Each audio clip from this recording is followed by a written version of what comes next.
You drive past empty storefronts where your favorite restaurant used to be, the for lease signs multiplying like warnings nobody wants to read.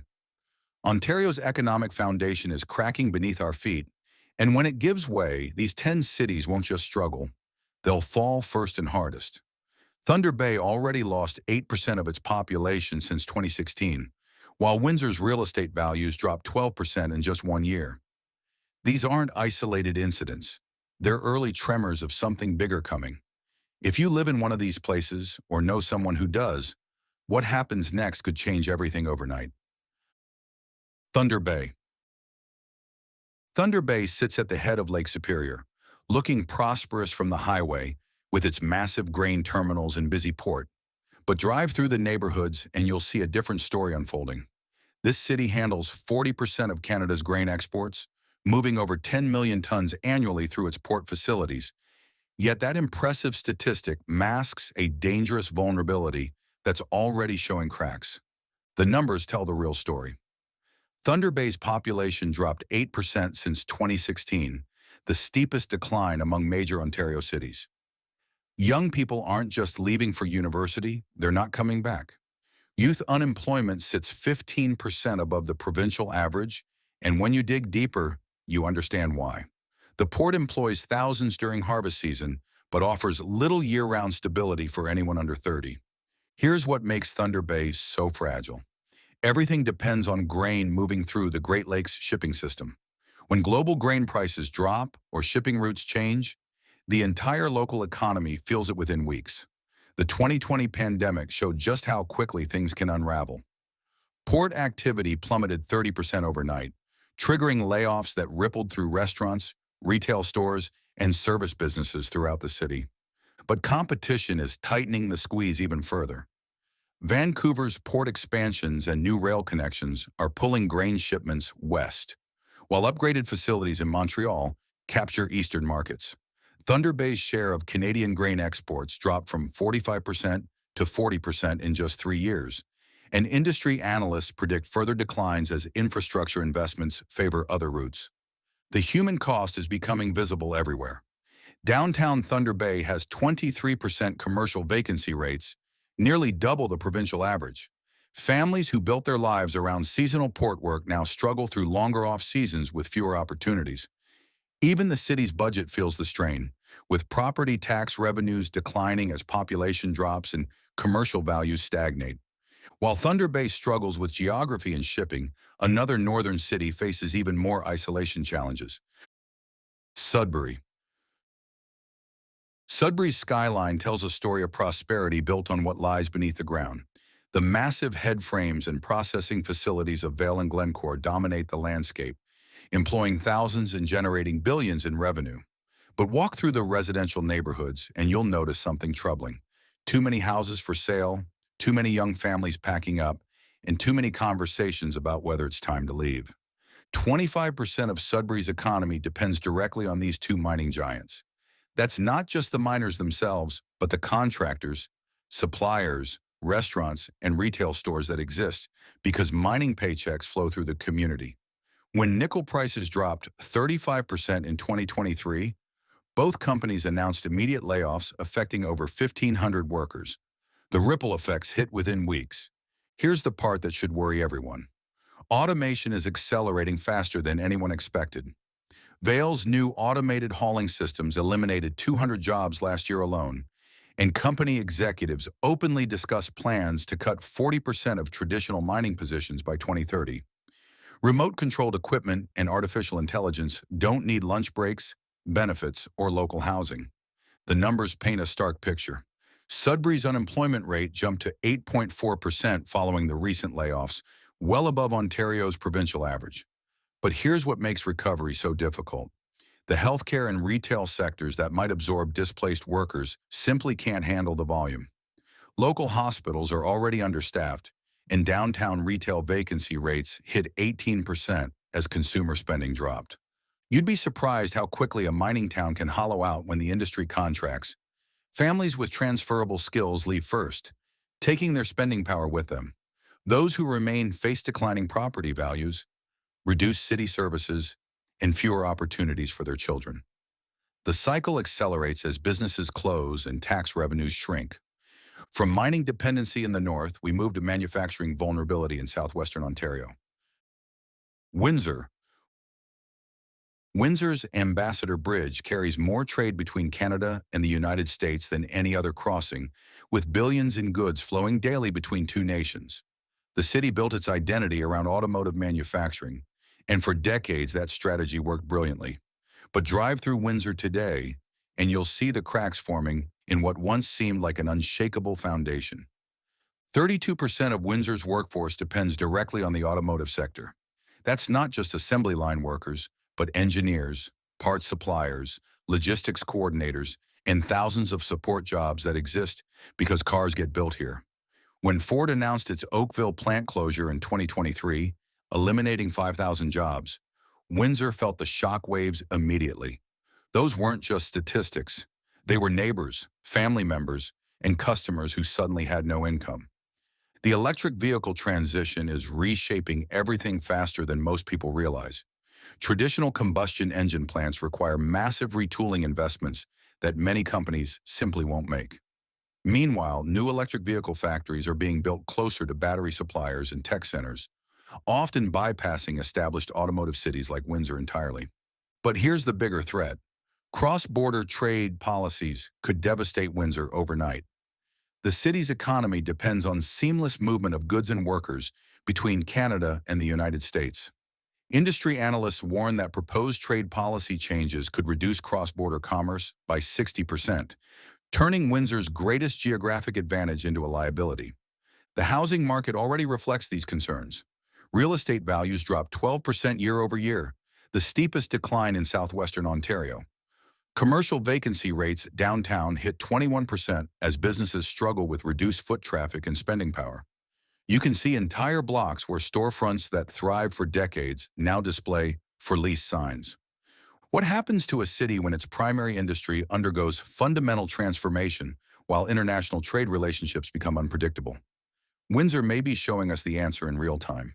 While Windsor battles automotive decline, another border city faces unique jurisdictional challenges. Sarnia. Sarnia's Chemical Valley stretches along the St. Clair River like an industrial cathedral with massive refineries and processing plants that have powered the local economy for over a century. The complex employs 8,000 people directly and supports thousands more through contractors and suppliers. But those towering smokestacks and sprawling facilities now represent both prosperity and peril for a city caught between environmental reality and economic necessity. The pressure is mounting from multiple directions. Carbon tax policies already cost Chemical Valley operators over $40 million annually, and those costs keep rising. Imperial Oil's refinery, which employs 750 workers directly, is actively considering closure rather than investing in required emissions reductions. That's not just speculation. It's been discussed openly in corporate earnings calls and regulatory filings. Here's the reality that keeps city planners awake at night. New air quality regulations will force Chemical Valley companies to spend $2 billion on upgrades over the next 5 years or face mandatory shutdowns.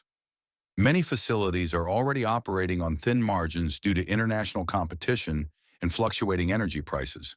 The math simply doesn't work for older plants that would need complete overhauls to meet new standards. The shipping industry adds another layer of vulnerability. Port traffic through Sarnia dropped 22% as Great Lakes shipping declines, reducing both direct employment and the demand for chemical products that move through the region. Container ships increasingly bypass the Great Lakes entirely, favoring coastal ports with better international connections. You can already see the economic strain in everyday life. Downtown Sarnia's commercial vacancy rate reached 17%, and property values stagnated as uncertainty grows about the area's industrial future. Families with portable skills are quietly making exit plans, while those tied to Chemical Valley face an impossible choice between environmental progress and economic survival. From chemical dependency, we examine how smaller cities struggle with manufacturing job losses. Chatham, Kent.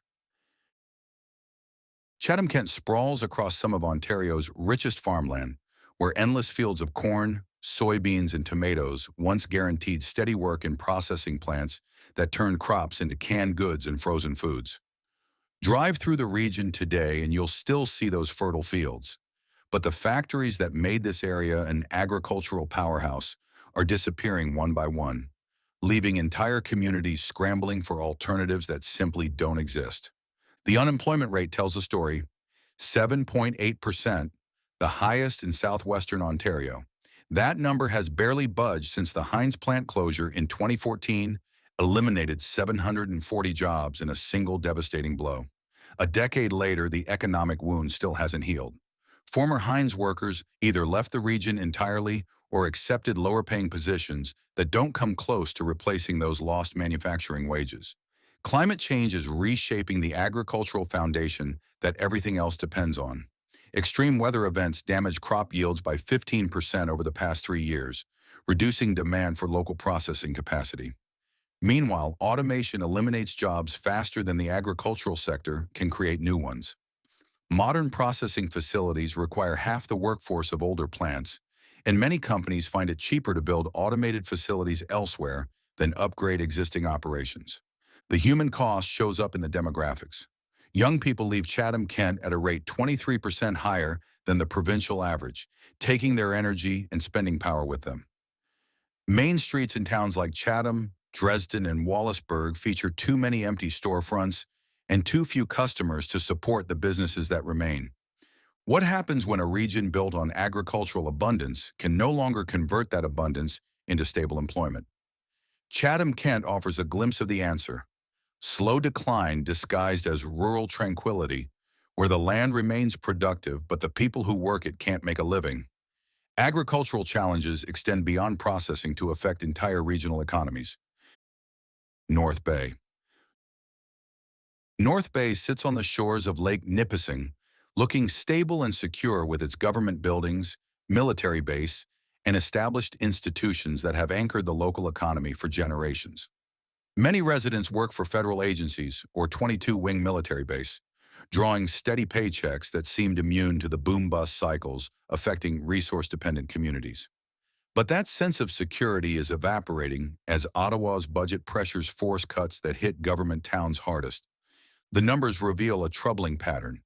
22 Wing is eliminating 400 positions by 2025 as part of military restructuring, while federal government employment across the region declined 15% since 2020.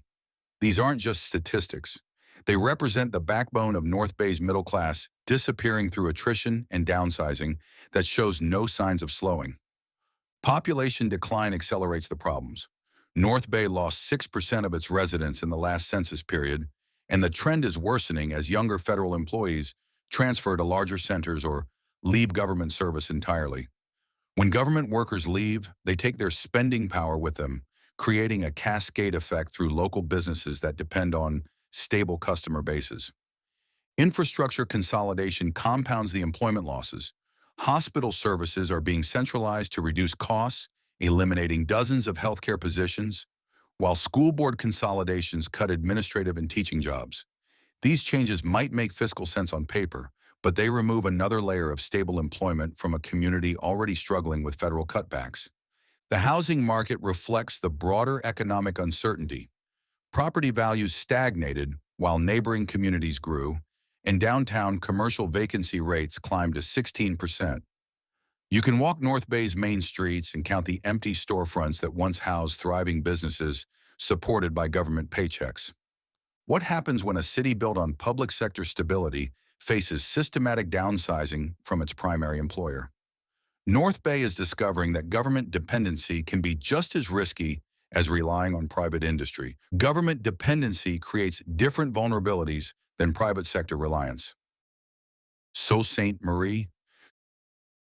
Sault Ste. Marie's massive Algoma steel complex dominates the waterfront like an industrial fortress, its blast furnaces and rolling mills employing 2,600 workers who produce millions of tons of steel annually. The forestry mills scattered throughout the region add another layer of industrial strength, processing timber from northern Ontario's vast forests. But walk through the residential neighborhoods and you'll notice something troubling. Too many houses belonging to retirees, too few young families, and growing uncertainty about whether these cornerstone industries can survive much longer. Algoma Steel carries a crushing $500 million debt burden that threatens its survival despite recent restructuring efforts. International steel competition, particularly from subsidized overseas producers, squeezes profit margins while environmental compliance costs continue rising. The company has survived multiple bankruptcy proceedings, but each financial crisis leaves workers wondering if the next downturn will be the final one. The forestry sector tells an even more devastating story. 1,200 jobs vanished since 2019 when U.S. tariffs made Canadian lumber exports economically unviable. Mills that operated for decades shut down permanently, leaving entire communities without their economic foundation. The ripple effects hit logging contractors, trucking companies, and equipment suppliers who built their businesses around steady timber processing. Cross-border commerce dropped 18%, eliminating transportation and logistics jobs that connected Sault Ste. Marie to U.S. markets. The international bridge that once symbolized economic opportunity now carries less traffic each year, reducing customs positions, trucking jobs, and warehouse employment. Demographics compound every other challenge. 28% of Sault Ste. Marie's population is over 65, the highest rate in Northern Ontario. Young people leave for education and don't return, creating a cycle where the tax base shrinks while demand for senior services increases. Who's going to replace the aging workforce when the steel mill and remaining forestry operations finally need new workers? Steel and forestry challenges reflect broader manufacturing vulnerabilities across the province. Timmins. Timmins stretches across the boreal forest of northeastern Ontario, surrounded by wilderness so vast that the nearest major city sits over 300 kilometers away. For over a century, gold mining has sustained this isolated community, creating wealth from the precious metal hidden deep underground. But drive through Timmins today, and you'll sense the anxiety beneath the surface as the gold runs out and geography becomes a trap rather than a treasure.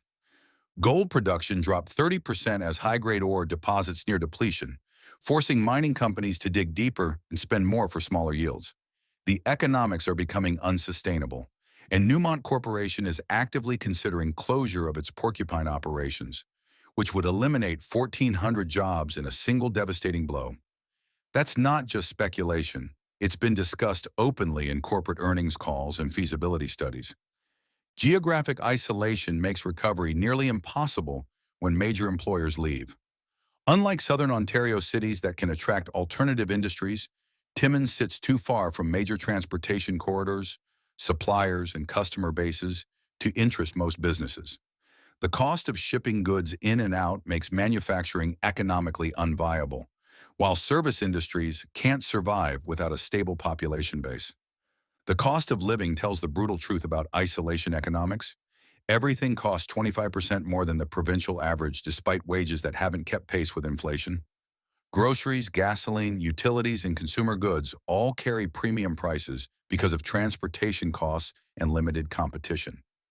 Families struggle to make ends meet even with mining wages, and the situation becomes impossible when those jobs disappear.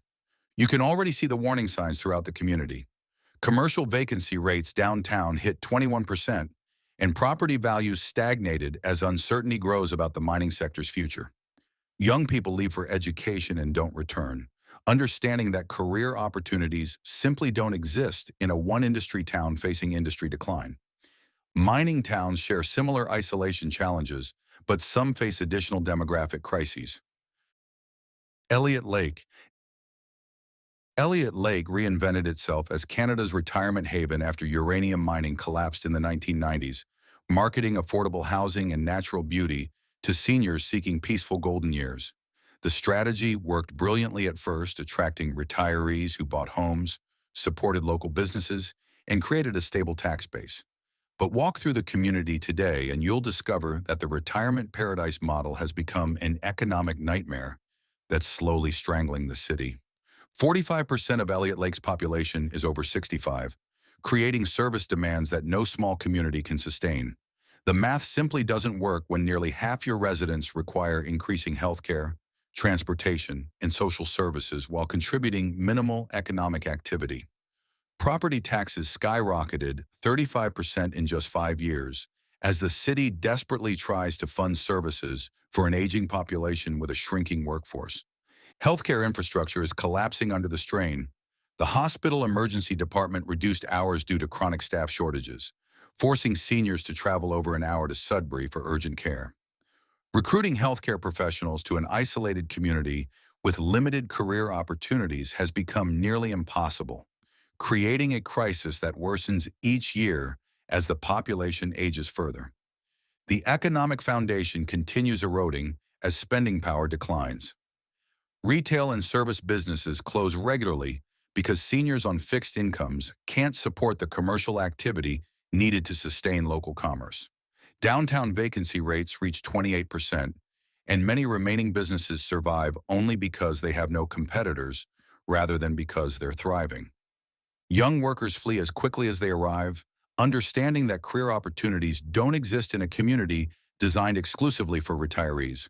Without working-age residents, the tax base shrinks while service costs increase, creating an unsustainable spiral that accelerates each year. What happens when a retirement community can no longer afford to care for its retirees? Demographic challenges aren't limited to mining towns. They're spreading to unexpected places. Cornwall. Cornwall sits at the intersection of three jurisdictions where Ontario meets Quebec and New York State, a geographic position that once promised endless opportunities for trade, manufacturing, and cross-border commerce. The city built its economy around paper mills, textile plants, and chemical facilities that employed thousands of workers for generations. But drive through Cornwall's industrial districts today, and you'll see too many empty factories, too many for sale signs, and too many residents commuting elsewhere because the local jobs simply don't exist anymore. Manufacturing employment collapsed 28% since 2015 as company after company either automated operations or moved production to lower-cost locations. The Domtar paper mill closure in 2023 eliminated 300 positions in a single devastating blow, removing another pillar from an industrial base that's been steadily crumbling for over a decade. Cornwall's border location creates unexpected complications for economic development. While residents increasingly commute to Montreal for work, those paychecks don't benefit the local economy the way jobs based in Cornwall would. Cross-border commuters buy gas, groceries, and services in Montreal, leaving Cornwall's commercial districts struggling with reduced foot traffic and spending power. Infrastructure decay compounds every other challenge. 40% of Cornwall's roads require major repairs, but the shrinking tax base can't fund necessary maintenance while also supporting basic city services. Industrial sites that might attract new businesses often lack the modern utilities and transportation access that contemporary manufacturers require. The downtown core reflects the broader economic malaise. Commercial vacancy rates climb to 22% as businesses close or relocate to areas with stronger customer bases. You can walk entire blocks where storefronts that once housed thriving enterprises now display faded for lease signs that have been there for months or even years. What happens when a city loses its economic foundation while watching its residents work elsewhere? Cornwall shows how proximity to prosperity doesn't guarantee participation in it, and how jurisdictional advantages can become economic traps when local industries disappear. Local industries disappear. Local industries